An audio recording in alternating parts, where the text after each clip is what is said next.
There are 4 habits of mind that we focus on. This is the Think Your Reality Podcast, episode 57. Hang on, here we go. Your destiny is by your design. Getting what you want in your professional life is gained by following a series of steps created by your mindset. Are you ready to start the journey? This is the Think Your Reality Podcast. Here's Mike Sims. So there are 4 habits of mind that we focus on. Purposeful communication, problem solving, broad-based perspective, and self-intuitive learning. And I'd like to talk to you about how this applies to what we are involved in while in the pursuit of what fulfills us professionally. I think everything stems from purposeful communication. I believe most people listen to respond and not necessarily to understand. Take a conversation that you've had recently and see if this applies. I think we miss out on so much by not taking the time to hear someone out.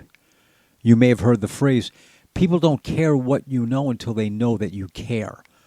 And once they know you genuinely care, you're rewarded with their trust, and more often than not, their business.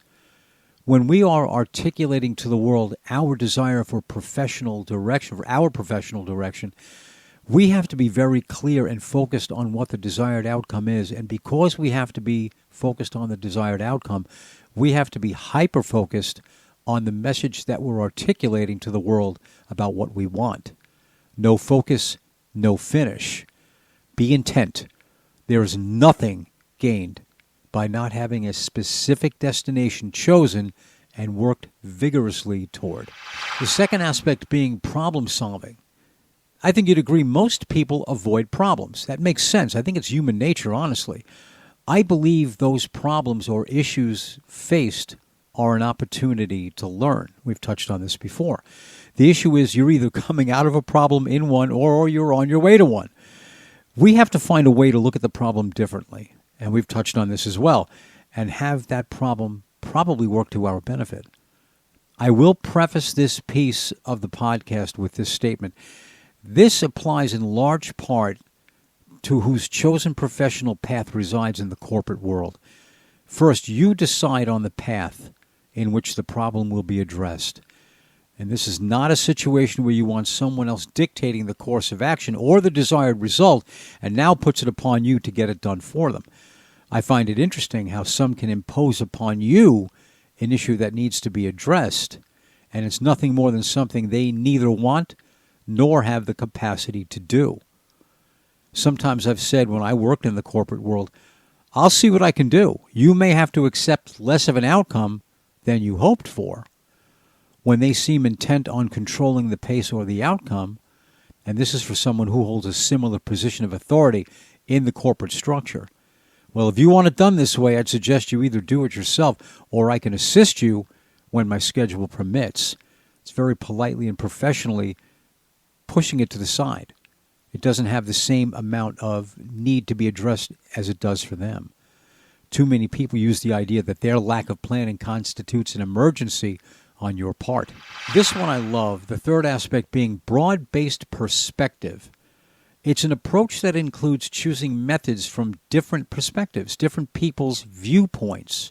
We have to be versatile. It's about being versatile and seeing things from ways you may not have seen or used to your advantage in the past. There's more than one way to skin a cat. Make attempts, assess, rinse, and repeat. Different perspectives, viewpoints, experiences, or sightlines can give you a better vision to your own goals and dreams. Use everything available to you. Self-intuitive learning. I'd like to share a personal experience with you. I've come to the realization from my own, self-revelation that I learned from a different medium than most. I grew up at a time when we did not have the media we do now. I have learned and retained more from YouTube than I ever did from reading and taking notes in school. I got to be honest with you. I can retain scenes from sitcoms that I loved as a child. If I could have had my lessons conveyed via a TV screen, I would have done much better. It's just the way I retain stuff. And I was an A and B student. I did then what I needed to get by, right? I read until the point where I understood it enough to put it down on a paper and get a passing grade. The problem is I retained very little and got even less out of it. So how do you retain what you're taught? Are you more in tune with reading and retention, or are you better audibly or visually? What are the best methods or ways for you to gain and retain information that you have an interest in? Combine that area of interest with the correct or most effective medium, and then how much further along the path are you to having the skill set that you acquired from that medium and the skill set that you need? Do you now have an edge on gaining what you need to get further along the path to success? I'll bet you do. It does for most people. So what do you want to specialize in? I'll bet there's a video, audio, or a book, a magazine, a class. If that's the way you retain information best, there's the old saying, where there is a will, there is a way. And this podcast is centered around you and helping you find your way. My name is Mike Sims. This is the Think Your Reality podcast. Have an absolutely awesome day. You deserve nothing less.